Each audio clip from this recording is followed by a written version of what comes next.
Hello friends, welcome back to Yashas kitchen vlogs. ಎಲ್ಲರೂ ಹೇಗಿದ್ದೀರಾ? ನಾನಿವತ್ತು ಉತ್ತರ ಕರ್ನಾಟಕದ ಸ್ಪೆಷಲ್ ರೆಸಿಪಿಯೊಂದಿಗೆ ಬಂದಿದ್ದೀನಿ. ಅದ್ಯಾವುದು ಅಂತಂದರೆ ತಾಲಿಪಟ್ಟು. ಇದನ್ನು ನಾನು ಡಿಫ್ರೆಂಟ್ ಸ್ಟೈಲಲ್ಲಿ ಹೇಗೆ ಮಾಡೋದು ಅಂತ ತಿಳಿಸ್ಕೊಡ್ತೀನಿ.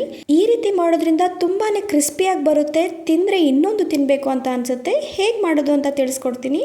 ಅದಕ್ಕಿಂತ ಮುಂಚೆ ನನ್ನ ವಿಡಿಯೋನ ಫಸ್ಟ್ ಟೈಮ್ ನೋಡ್ತಾ ಇದ್ದರೆ ದಯವಿಟ್ಟು ಸಬ್ಸ್ಕ್ರೈಬ್ ಆಗಿ, ಹಾಗೆ ಪಕ್ಕದಲ್ಲಿರೋ ಬೆಲ್ ಐಕನ್ನ ಪ್ರೆಸ್ ಮಾಡ್ಕೊಳ್ಳಿ. ನಾರ್ಮಲ್ ಆಗಿ ತಾಲಿಪಟ್ಟನ್ನ ಬಟರ್ ಪೇಪರ್ ಮೇಲೋ ಅಥವಾ ತವಾ ಮೇಲೋ ತಟ್ಟಿ ಮಾಡೋದನ್ನ ನೋಡಿರ್ತೀರಾ.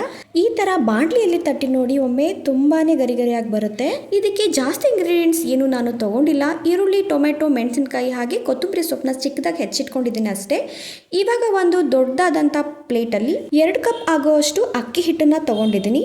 ಅದಕ್ಕೆ 1 ಚಿಟಿಕೆ ಆಗುವಷ್ಟು ಅರಿಶಿನ ಸೇರಿಸ್ಕೊತಾ ಇದ್ದೀನಿ. ಹಾಗೆ ಅರ್ಧ ಟೀ ಸ್ಪೂನ್ ಅಷ್ಟು ಜೀರಿಗೆನ ಸೇರಿಸ್ಕೊತಾ ಇದ್ದೀನಿ. ಹಾಗೆ ರುಚಿಗೆ ತಕ್ಕಷ್ಟು ಉಪ್ಪನ್ನು ಸಹ ಬೆರೆಸ್ಕೊಂಡಿದ್ದೀನಿ. ಇದಕ್ಕೆ ನಾನು ಇವಾಗ ಏನು ಹೆಚ್ಚಿಟ್ಕೊಂಡಿದ್ನಲ್ಲ ತರಕಾರಿನ, ಅದನ್ನೆಲ್ಲ ಸೇರಿಸ್ಕೊಂಡು ಡ್ರೈ ಮಿಕ್ಸ್ನ ಫಸ್ಟಿಗೆ ಮಾಡ್ಕೋತೀನಿ. ಸೊ ಅದಾದಮೇಲೆ ಸ್ವಲ್ಪನೇ ನೀರನ್ನು ಬೆರೆಸ್ತಾ ಕಲಿಸ್ಕೊತೀನಿ. ಇದು ತೀರಾ ಗಟ್ಟಿಯಾಗೂ ಕೂಡ ಕಲಿಸ್ಕೋಬೇಡಿ, ತೀರಾ ಅಳುಕಾಗಿ ಕೂಡ ಕಲಿಸ್ಕೋಬೇಡಿ. ಒಂದು ಹಂತಕ್ಕೆ ಮುಟ್ಟಿದ್ರೆ ಮೆತ್ತಗಿದ್ರೆ ಸಾಕು. ಅದನ್ನ ಒಂದು 10 ನಿಮಿಷ ನೆನೆಸಕ್ಕಿಟ್ಬಿಡಿ. ಅದಾದ ನಂತರ ಒಂದು ದೊಡ್ಡ ಹಿಂಡಾಲಿಯಂ ಪಾತ್ರೆಗೆ 1 ಸ್ಪೂನ್ ಆಗೋಷ್ಟು ಎಣ್ಣೆನ ಹಾಕಿ ಚೆನ್ನಾಗಿ ಪಾತ್ರೆ ತುಂಬ ಸವರ್ಕೊಳ್ಳಿ. ಈ ಥರ ಮಾಡೋದ್ರಿಂದ ತಾಳಿಪಟ್ಟು ಎಲ್ಲೂ ಅಂಟ್ಕೊಳ್ದೆ ನೀಟಾಗಿ ಪಾತ್ರೆ ಬಿಟ್ಟು ಬರುತ್ತೆ. ಆದಷ್ಟು ತಳ ಗಟ್ಟಿಯಾಗಿರುವಂಥ ಪಾತ್ರೆಯಲ್ಲಿ ಮಾಡಿ.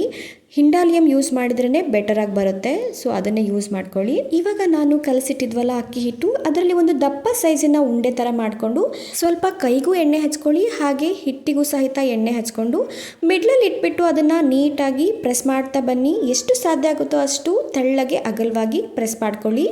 ಸೊ ಈ ರೀತಿ ಮಾಡೋದ್ರಿಂದ ನಿಮಗೆ ಕ್ರಿಸ್ಪಿಯಾಗಿ ಬರುತ್ತೆ, ಹಾಗೆ ತಿನ್ನೋದಕ್ಕಂತೂ ತುಂಬಾ ರುಚಿಯಾಗಿರುತ್ತೆ. ಆ್ಯಕ್ಚುಲಿ ಅಮ್ಮನ ಮನೇಲಿ ಈ ಸ್ಟೈಲಲ್ಲಿ ತಾಳಿಪಟ್ಟನ್ನ ಮಾಡ್ತಾ ಇರಲಿಲ್ಲ. ಇದು ನಮ್ಮ ಹಸ್ಬೆಂಡ್ ಮನೇಲಿ ಮಾಡ್ತಾಯಿದ್ರು. ಸೊ ಇದನ್ನು ನೋಡಿ ನನಗೆ ಟೇಸ್ಟ್ ಇಷ್ಟ ಆಗಿ ನಾನು ಕೂಡ ಕಲ್ತ್ಬಿಟ್ಟು ಇದೇ ರೀತಿ ಮಾಡ್ತಾಯಿದ್ದೀನಿ. ಸೊ ಈ ರೀತಿ ಇದನ್ನು ಎಲ್ಲ ಕಡೆ ಸ್ಪ್ರೆಡ್ ಮಾಡ್ಕೊಳ್ಳಿ ನೀಟಾಗಿ. ಸೊ ಇದೆಲ್ಲ ಆದಮೇಲೆ ಇದಕ್ಕೆ ನೀರನ್ನು ಸಿಮ್ಸ್ಕೊಳ್ಳಿ. ಇವಾಗ ಗ್ಯಾಸ್ ಸ್ಟವ್ ಆನ್ ಮಾಡಿ ಇದನ್ನು ಇಟ್ಟು ಒಂದು ಪ್ಲೇಟನ್ನು ಮುಚ್ಚಿ ಇದನ್ನು ಹೈ ಫ್ಲೇಮಲ್ಲಿ ಇಟ್ಟು ಬೇಯಿಸ್ಕೊಳ್ಳಿ. ಒಂದು 2 ಮಿನಿಟ್ಸ್ ಬೆಂದಮೇಲೆ ಮುಚ್ಚಳ ತೆಗೆದು ನೋಡಿ, ಈ ರೀತಿ ಆಗಿರುತ್ತೆ. ಸೊ ಇದು ಮಿಡಲಲ್ಲಿ ಮಾತ್ರ ಬೆಂದಿರುತ್ತಲ್ವಾ. ಸೊ ಹಾಗಾಗಿ ಇದನ್ನು ಒಂದು ಇಕ್ಕಳದ ಸಹಾಯದಿಂದ ಸುತ್ತಲೂ ತಿರುಗಿಸ್ತಾ ಬೇಯಿಸ್ತಾ ಹೋಗಿ. ತುಂಬಾ ರೋಸ್ಟ್ ಮಾಡೋದಕ್ಕೆ ಹೋಗಬೇಡಿ, ನಾರ್ಮಲ್ ಆಗಿ ಬೆಂದರೆ ಸಾಕು. ಇಷ್ಟಕ್ಕೆ ತುಂಬಾ ಕ್ರಿಸ್ಪಿಯಾಗಿ ಬಂದಿರುತ್ತೆ ಇದು.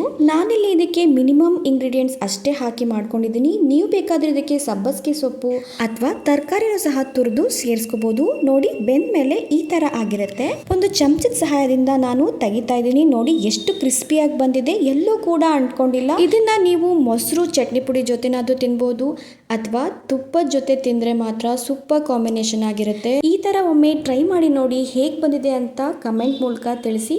ಹಾಗೆ ನಿಮ್ಮ ಫ್ರೆಂಡ್ಸ್ಗೂ ಶೇರ್ ಮಾಡಿ ಅಂತ ಹೇಳ್ತಾ ನನ್ನ ಮುಂದಿನ ರೆಸಿಪಿಯಲ್ಲಿ ಸಿಗ್ತೀನಿ. Thank you for watching. Bye.